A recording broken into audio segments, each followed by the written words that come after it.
So, what we thought about the Galaxy S26 Ultra's camera upgrades? Turns out, we were wrong. We've got 3 big updates, 2 for the Ultra and 1 for the Edge. Let's dive in. Until now, everyone thought Samsung would finally swap that 200-megapixel HP2 sensor for the HP2 Plus. Ice Universe even called it the biggest upgrade since the S20 Ultra, but nope, that's not happening. The latest confirmed info says Samsung is sticking with the same HP2 sensor. But here's the twist. Even with the same sensor, it'll shoot way better than the S25 Ultra. And this is where it gets interesting. Samsung's used this HP2 in so many flagships, but the problem never changed. Shutter lag and weak low-light shots. Night shots were grainy, with a clear loss of detail compared to iPhones. The S26 Ultra is keeping HP2, but with a much wider aperture this time. And thanks to that wider aperture, it now pulls in 47% more light than the S25 Ultra.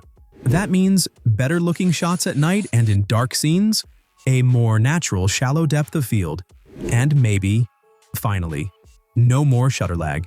So on paper, here's what the S26 Ultra camera setup looks like. The main sensor and 5x periscope lens keep the same resolution, but now both have larger apertures. The 3x telephoto sensor gets an upgrade from 10 megapixels to 12 megapixels. Now onto the second confirmation, and this one's about charging. It's already confirmed that the S26 Ultra is getting 60-watt fast charging, and Ice Universe hinted it'll juice up a big chunk in 30 minutes. But the question is, how much? He recently dropped the numbers, around 75 to 80% in 30 minutes.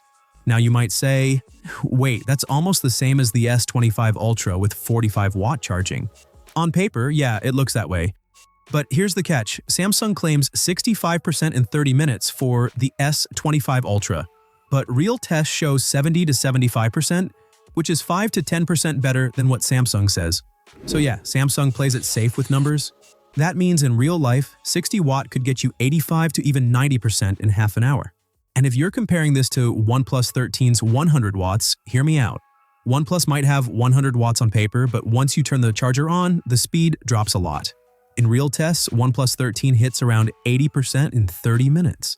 Sure, it has a bigger battery, but that's almost the same as what 60 watts on the S26 Ultra will do. Now let's talk about the battery upgrade for the S26 Edge. And there's a bit of drama here. Both Ice Universe and Galaxy Club confirmed an upgrade, but their numbers don't match. According to Ice Universe, his official info shows 4,400 mAh, but the supply chain says 4,200 mAh. Another reliable leaker also confirmed that the S26 Edge is getting a 4,400 mAh battery. So we know it's a bump for sure. But whether it's 300 or 500 mAh, we'll have to wait for confirmation. So overall, here's the big picture. Both the S26 Edge and Ultra are getting slimmer compared to last year. Both keep almost the same display size, but the Ultra gets new COE display tech. It's thinner and way more power efficient than the old AMOLED. Both phones run on the Snapdragon 8 Elite 2 for Galaxy. The Ultra gets a charging upgrade and the Edge gets a battery bump. Both phones are getting camera upgrades and both launch with One UI 8.5 out of the box. Now, what about the base S26? Well, Samsung is killing the standard variant and replacing it with the S26 Pro. And no, it's not just a name change. There's a lot more going on with this one.